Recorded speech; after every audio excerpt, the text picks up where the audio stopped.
Everyone welcome back to my YouTube channel. तो आप में से काफ़ी लोगों को मैंने रिसेंटली अपने कम्युनिटी पोस्ट के थ्रू बताया था कि मैंने ईएसआई की इवैल्यूएशन भी शुरू कर दी है in the RBI grade B, और उसके काफ़ी सारे अच्छे अच्छे क्वेश्चंस बनाए हैं ऑन द डिफरेंट टॉपिक्स। और काफ़ी सारे मेरे ऐसे स्टूडेंट्स हैं जिन्होंने ऑलरेडी मेरा मैनेजमेंट वाले वो प्रोग्राम में थे, एफएम में थे, और वहाँ से वो ईएसआई में आए। आज मैं जिस स्टूडेंट का आंसर आपके सामने लेकर आया हूँ, ये मैनेजमेंट के और फाइनेंस के क्वेश्चंस काफ़ी अच्छा लिख रही थी। एंड सी सडनली जन when she started writing for ESI, जैसे वो ईएसआई में लिखने आई, तो मैंने उसकी काफ़ी सारी गलतियाँ यहाँ पे देखी और काफ़ी सारे मिस्टेक्स आइडेंटिफाई किए। तो मुझे लगा कि this is a good platform कि काफ़ी सारे स्टूडेंट्स मुझसे यहाँ पर कमेंट सेक्शन में कहते रहते हैं कि वो मेरा प्रोग्राम ज्वाइन नहीं कर सकते, और वो देखना चाहते हैं कि मैं प्रोग्राम में कराता क्या हूँ, कैसे इवैल्यूएट करता हूँ। तो ये एक अच्छा डेमो हो सकता है जिसमें आपको बहुत सारी गलतियाँ पता चलेंगी। तो डू वॉच दिस वीडियो, पूरा वीडियो देखना, और अब देखना कि मैंने बहुत ज़्यादा क्रिटिकली इवैल्यूएट किया है, सेंटेंस स्ट्रक्चर को देखा है, डाटा का यूसेज देखा है, एग्जाम्पल्स देखे, कौन सा क्वेश्चन पार्ट आंसर हुआ, कौन सा नहीं हुआ। Everything I have covered in this video.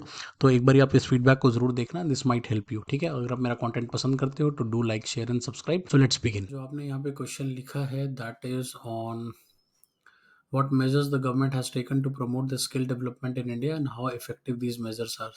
तो देखते हैं आपने कैसा लिखा है। 596 वर्ड्स लिखे हैं। Skill development is no longer a matter of choice, the statement holds it true in regards to the transition with industry 3.0 that gave digital technologies to industry 4.0 which is largely driven।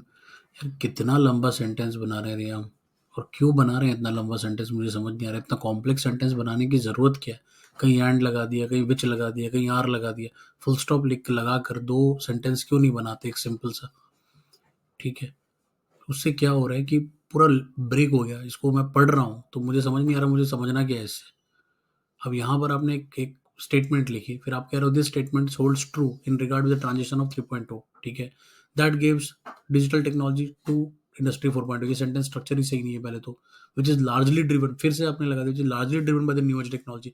यहाँ भी technology, यहाँ भी technology, यहाँ भी industry, यहाँ भी industry, और sentence का कोई लिंक भी नहीं बन रहा। तो सिंपली लिख देते हैं यार there is a transition of industry of economy, और from 3.0 to 4.0, industry 3.0 to 4.0 which is largely driven by AI, machine learning etcetera. सीधी कहानी बन जाती। इतना कॉम्प्लिकेट करने की क्या जरूरत थी?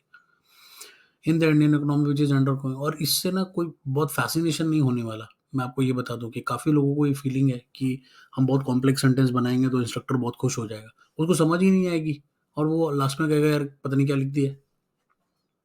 और पहले दो सेंटेंसेस में ना अगर इंस्ट्रक्टर ऑफ हो जाता है ना, उसका मूड ऑफ हो गया, तो फिर आगे आप वो मार्क्स एक्सपेक्ट नहीं कर सकते, राइट? हमें उसको अटेंशन को भी तो ग्रैब करना है। In the Indian economy, which is undergoing this revolution, there is a gap in the available workforce and required skilled workforce। अब ये देखो, there is a gap in the available workforce and required skilled workforce। ये क्या sentence बनाया आपने, मुझे समझ नहीं आ रहा। आप इसको खुद से रीड तो किया करो एक बार लिखने के बाद यार। आप सिंपली लिखते हैं कि there is a gap of skill development uh, in the workforce। Simple।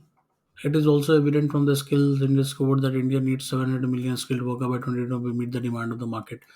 Uh, अब ये डाटा है, स्टैंड अलोन डाटा है। ये किस डाटा का किस चीज से लिंक आप स्टैब्लिश कर रहे हो, कौन सा पॉइंट यहाँ से हम कहना चाह रहे हैं, राइट? तो क्या शॉर्टेज के बारे में आपने कोई बात की? मुझे तो कहीं आपने शॉर्टेज की बात ही नहीं की कि मार्केट में कोई शॉर्टेज है। ठीक है, तो ये जो इंट्रोडक्शन है इससे मैं बिल्कुल भी इंप्रेस नहीं हुआ हूँ। To fill this gap there is a need to promote skill development in India. अब यहाँ आपने देखो कहानी बनाई है, बट ये गैप क्यों है, कहा किस लिए है, पहले वो तो स्टैब्लिश करते। अगर गैप ही बताना था तो वही स्टैब्लिश करते कि भाई हमारे पास जो हमारा करंट सिस्टम है कहीं ना कहीं लोगों को स्किल करने का, शायद वो इतना इतना पावरफुल नहीं है या इतना एफिशिएंट नहीं है। इसकी वजह से ये जो गैप है ये बढ़ता ही जा रहा है। ऐसी कोई कहानी बनाते तो और बेटर लगता।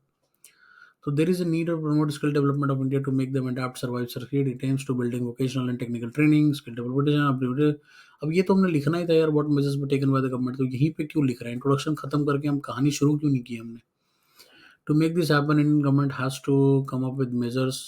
India has taken very measures. तो पहला है स्किल इंडिया मिशन, तो 2004 सेपरेट मिनिस्ट्री वॉज कॉन्स्टिट्यूशन। अब ये पॉइंट अच्छा है, ये अच्छा लिखा है आपने। प्रधानमंत्री कौशल विकास योजना, ठीक है, इट इज लॉन्च बाय 2050। ठीक है, यूथ को आपने इसमें पावर करने की कोशिश की, ये भी पॉइंट अच्छा है। About 1.1 crore of the learner, ये भी ठीक है, डाटा कुछ डाल दिया आपने। जन शिक्षण संस्थान एक स्कीम पर प्रोवाइड द मैनुअल, ये भी ठीक लिखा है आपने। इसके पॉइंट्स अच्छे लिखे हैं आपने। नेशनल अप्रेंटिसशिप प्रमोशन ठीक है, under the scheme of financial assistance, ये भी ठीक है। Making India skill capital of the world, अब ये कोई गवर्नमेंट की स्कीम तो है नहीं, ये तो वैसे ही एक जनरल बात है कि हमारा एक मिशन है, एक एम है। जब क्वेश्चन गवर्नमेंट इनिशिएटिव्स के ऊपर आया तो हमें वही लिखना चाहिए, right. In addition India has, ये वाला फिर भी ठीक है, India has signed various MoUs with the Indian country, relevant countries, और ये वो ठीक है, इसका बॉडी पार्ट ये है। Despite of the achievement made by this government initiative there are still many issues faced by reaching out to the full potential to the skill development. Second part है क्या क्वेश्चन का, how effective these measures are, okay. तो आगे आपने देखें क्या लिखा है कि such as lack of communities and norms.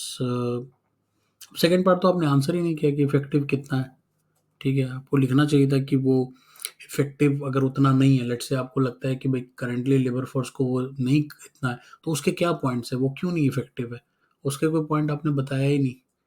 तो पार्ट ए बहुत अच्छा लिखा गया है, बॉडी पार्ट की बात कर रहा हूँ, और पार्ट बी तो कहीं ना कहीं फेल हो गया। पार्ट बी तो लिखा ही नहीं गया आपने, सिर्फ उसको 4-5 लाइन में शॉर्टकट से आप निकल गए।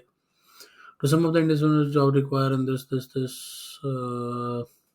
अरे मेरी तो पुअर रेटिंग होगी इस आंसर पे, क्योंकि मुझे इंट्रोडक्शन पुअर लगा, सेकंड हाफ आपने आंसर नहीं किया है, conclusion was okay, body part was good for the part A, but again since the objective has not been fulfilled completely, I would give it a poor rating for this one, 4.5 out of 10। और अब देखो कहीं ना कहीं आप ESI में expose हो रहे हो, क्योंकि मैनेजमेंट में आप मोटा मोटी ठीक लिख रहे हो, बट ईआई में, ईएसआई में आपको दिक्कत हो रही है लिखने में, मुझे ऐसा लग रहा है, तो थोड़ा हमें ध्यान देना पड़ेगा।